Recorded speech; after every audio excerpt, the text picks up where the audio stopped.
Top quality और consistent performance के लिए सिर्फ सिल्वर पंप्स एंड मोटर्स, नाम याद रखना। મકવાણા સાહેબ આપને પૂછીશ, એક કહેવાય છે કે ખૂબ જ એકદમ ડિસિપ્લિનમાં રહેનારી બીજેપી પાર્ટી કહેવાય છે અને ત્યાંના જ બીજેપીના જે નેતાઓ હોય છે તે આ રીતની જ્યારે આવા કેસોની અંદર ગુનાની અંદર આવતા હોય છે, દારૂની મહેફિલ મારતા અને સાથે સાથે અશ્લીલ ડાન્સ કરાવતા, તો આ ડિસિપ્લિન ક્યાં ગયો સાહેબ? શું આપણે પહેલેથી જ્યારે ભાજપમાં આપ જોડાવતા હો છો ત્યાં આગળથી, તો શું તમને ડિસિપ્લિન વિશે કહેવામાં નથી આવતું? ના, એટલે વાસ્તવિકતા હજી હું જાણ્યા વગર તમને કેમ કહી શકું? વાસ્તવિકતા શું છે એ જાણીશ ને હું સાહેબ. 100% એમાં જે કોઈ હશે એમને અમે ગંભીરતાથી લેશું.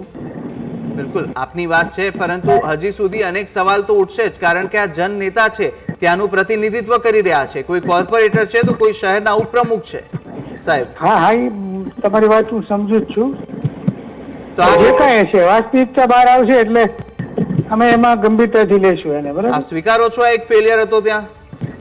શું એક ફેલિયર છે તે સ્વીકારો છો? હા, એટલે ઘટના ઘટી છે એવા સમાચાર મળ્યા છે, વાસ્તવિકતા હું જે જોઈ લેશું. બિલકુલ. અને રાજભા આપની પ્રતિક્રિયા છેલ્લી? પ્રતિક્રિયા પહેલા આપને કહ્યું જ છે કે હમણાં જે અત્યારે બહાર આવ્યું છે એ બહુ ગંભીર કહેવાય. આ જે બીજેપી વાળાનું છે એ આ કૃત્ય જે લોકોએ કર્યું છે એમને પોલીસ ખાતાએ સખ્તમાં સખ્ત પગલાં ભરવા જોઈએ. અમે તો એ જ ડિમાન્ડ કરશું. અત્યારે અમારા કાર્યકરો સાંજે પોલીસ સ્ટેશન પહોંચી જાય છે હમણાં જ, કે ભાઈ આની ઉપર પગલાં ભરો. આ જે કૃત્ય થયું છે એ વ્યાજબી નથી. કારણ કે આ હું તમને કહું કે બીજેપીમાં આ કઈ નવાઈ નથી ભાઈ, ઉપર સુધી છે અને કોઈને પકડ્યા પૂરી દીધા એવા દાખલા નથી.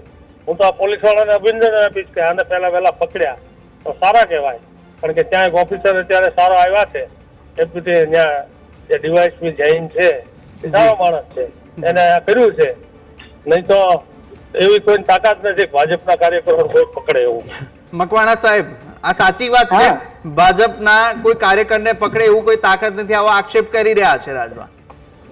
ના, એટલે અત્યારે તો જે કેવું કહી શકાય, કારણ કે આજે બની છે ને ઘટના, અત્યારે તો કાર્યવાહી થઈ છે. સાચું શું છે, વાસ્તવિકતા શું છે ને એ જયારે ખબર પડે ત્યારે જ ખબર પડે, ત્યાં સુધી હું કઈ ન કહી શકું. હું તમને ફરીથી કહી દઉં, રાજભા ગોયલ એવું કહી રહ્યા હતા કે જે આ ઘટનાઓ થાય છે, જે સરકારી જે કર્મચારીઓ હોય છે તે બધા તમારા અંડરમાં કામ કરે છે, તેમનો કહેવાનો ભાવાર્થ એવો હતો. અને પકડાઈ જશે તો છૂટી જશે એવું કહી રહ્યા છે. વિરોધ પક્ષ તો ગમે એ કહી શકે ને, પણ વાસ્તવિકતા જાણીને અમે તમને કહીએ છીએ. બિલકુલ, આપને વાસ્તવિકતાની જાણ નથી. વહેલી તકે જાણ કરો ને કઈ યોગ્ય પગલા લો તેવી તો અત્યારે માંગ અત્યારે વધી રહી છે. પરંતુ આરસી મકવાણાજી આપ જોડાયા અમારી સાથે તે બદલ આભાર, ને રાજભા ગોયલ આપનો પણ આભાર. પરંતુ જે રીતે અત્યારે ઘટના સામે આવી હતી કે જે આ ધ તુલિપ હોટલ છે તેની અંદર દરોડા પાડવામાં આવ્યા હતા, ને જ્યારે દરોડા પાડ્યા ત્યારે 10 પુરુષો અને 8 મહિલાઓ દારૂની મહેફિલ માણતા અને અશ્લીલ ડાન્સ કરતા રંગે હાથ ઝડપાયા છે. દીવની આ ઘટના કે જ્યાં જેસરના સરપંચ રાજા ઝાલા દારૂ પાર્ટી કરતા ઝડપાયા હતા, તો સાથે મહુવા બીજેપીના શહેરના ઉપપ્રમુખ હિંમત મકવાણા પણ ઝડપાયા છે, અને સાથે પૂર્વ મંત્રી આરસી મકવાણા કે જેઓ જિલ્લા ભાજપ પ્રમુખ છે તેમનો સારો કિરણ રાઠોડ પણ આની અંદર ઝડપાયો છે. અનેક મોટા નામ સામે આવ્યા છે. પીજીવીસીએલના કોન્ટ્રાક્ટર હિતેશ જિંજાડા પણ દારૂની મહેફિલ માણી રહ્યા હતા, અશ્લીલ ડાન્સ કરી રહ્યા હતા, અને આ તમામ દીવ પોલીસે બાતમી મળીને તેના આધારે 10 પુરુષો અને સાથે 8 મહિલા અને 1 ટ્રાન્સજેન્ડરની અટકાયત કરી છે. પરંતુ જ્યારે ત્યાં પૂર્વ મંત્રી આરસી મકવાણા કે જેઓ જિલ્લા ભાજપના પ્રમુખ છે તેમને પૂછવામાં આવે છે, તે કહી રહ્યા છે કે મારો સારો પકડાયો છે તેવી જાણ હજુ હમણાં મને થઈ છે. આટલો એક દિવસ વીતી ગયો છતાં પણ આ લોકોને જાણ થતી નથી. તેને લઈને અનેક સવાલો ઉઠી રહ્યા છે. શું તમે ઢાંક પીછોડો કરવા માંગો છો કે પછી તમને ખરેખર ખબર નથી? જો ખરેખર ખબર નથી તો બી અનેક સવાલો ઉઠે છે કે આપ જિલ્લાનું પ્રતિનિધિત્વ કરતા હોય તો તમને આટલી વાત ખબર ના હોય. તેને લઈને પણ લોકો સમજે છે કે તમે શું કહી રહ્યા છો.